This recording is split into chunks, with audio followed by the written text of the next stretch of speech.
पड़ोसी मुल्क बांग्लादेश की भी बात कर लेते हैं।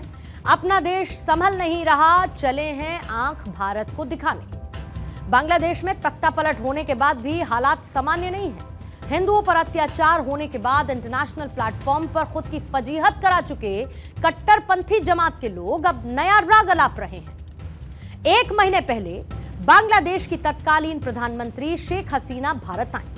चौथी बार प्रधानमंत्री की कुर्सी पर बैठने के बाद यह उनकी पहली द्विपक्षीय वार्ता थी। यात्रा के दौरान नरेंद्र मोदी से उनकी मुलाकात हुई और इस दौरान शेख हसीना ने कई अहम समझौते भी किए। इसी दौरान दोनों नेताओं के बीच तीस्ता नदी के जल के बंटवारे पर भी चर्चा हुई।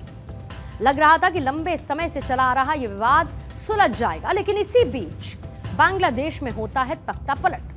शेख हसीना की कुर्सी चली जाती है और सेना की देखरेख में अंतरिम सरकार का गठन हो जाता है।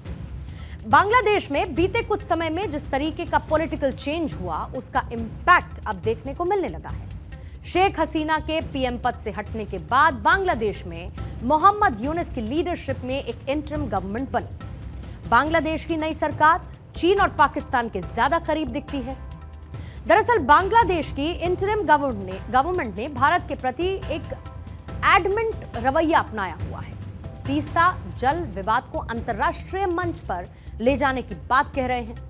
अंतरिम सरकार में जल और पर्यावरण मामलों की मंत्री रिजवाना हसन ने कहा है कि बांग्लादेश तीस्ता जल विवाद को सुलझाने के लिए अंतर्राष्ट्रीय मंच पर जाने पर विचार कर सकता है।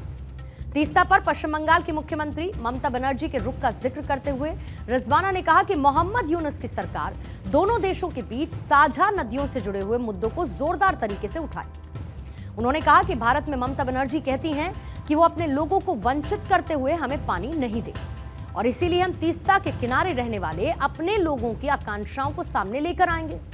इस तीस्ता के पानी पर बांग्लादेश के अधिकारों को पेश करने से पीछे नहीं हटेंगे। दरअसल बांग्लादेश ने कुशियारा और फेनी जैसी जो साझा नदियां हैं, उस पर भारत के साथ समझौते किए। बांग्लादेश ने कहा है कि ढाका और नई दिल्ली को अपने 1996 के गंगा जल बंटवारे के समझौते के नवीनीकरण पर फिर से बातचीत करनी होगी, जो कि शेख हसीना के पीएम रहते हुआ था। कुशियारा समझौते पर सितंबर 2022 में सिग्नेचर किए गए और इसमें 1996 के गंगा समझौते के बाद जो साझा नदियां हैं, उन पर समझौते को एक फाइनल टच दिया गया।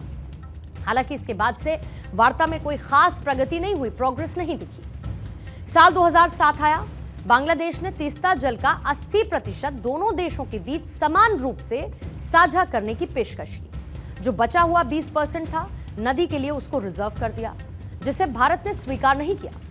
साल 2011 में यह प्रस्ताव रखा गया कि दिसंबर से मार्च तक भारत को 42.5% और बांग्लादेश को 37.5% पानी मिलेगा। दोनों देशों के बीच तीस्ता नदी संरक्षण परियोजना को लेकर बात भी हुई। पानी के संरक्षण और प्रबंधन के लिए जो टेक्नीशियंस की टीम थी, उनको बांग्लादेश का दौरा करने की बात भी हुई। भारत के बाद हसीना चीन आई, जिसके बाद इस प्रोजेक्ट पर चीन ने दिलचस्पी दिखाई और यह कहा कि हम तीस्ता परियोजना पर काम करने को लेकर एक्साइटेड हैं। चीन ने इसको लेकर बांग्लादेश को लुभावने प्रपोजल्स भी दिए। दरअसल तीस्ता नदी 400 किलोमीटर लंबी नदी है। सिक्किम के पास से यह गुजरती है, जो कि पश्चिम बंगाल से होते हुए बांग्लादेश तक चली जाती है, जहां पर आगे ब्रह्मपुत्र में यह मिलती है। नदी का 300 किलोमीटर का हिस्सा हमारे पास है, जबकि 100 किलोमीटर का हिस्सा बांग्लादेश के पास है। वैसे इस नदी को लेकर विवाद पुराना है। यह नदी हमारे लिए इसीलिए भी अहम है क्योंकि चीन में लगातार इसको लेकर दिलचस्पी दिखती रही है। बीजिंग इस पर भारी रकम लगाने के लिए तैयार है क्योंकि उसकी नजर चिकन स्नेक पर है। ये बंगाल का वो 28 किलोमीटर का स्ट्रेच है जो कि पूर्वोत्तर को बाकी देशों से जोड़ता है। ऐसे में अगर बांग्लादेश चीन से हाथ मिलाता है तो सुरक्षा के लिहाज से यह खतरनाक भी हो सकता है। जाहिर बात है कि बांग्लादेश का यह बदला हुआ रुख भारत किस तरीके से आगे बढ़ाता है नई सरकार के साथ, ये देखना दिलचस्प है।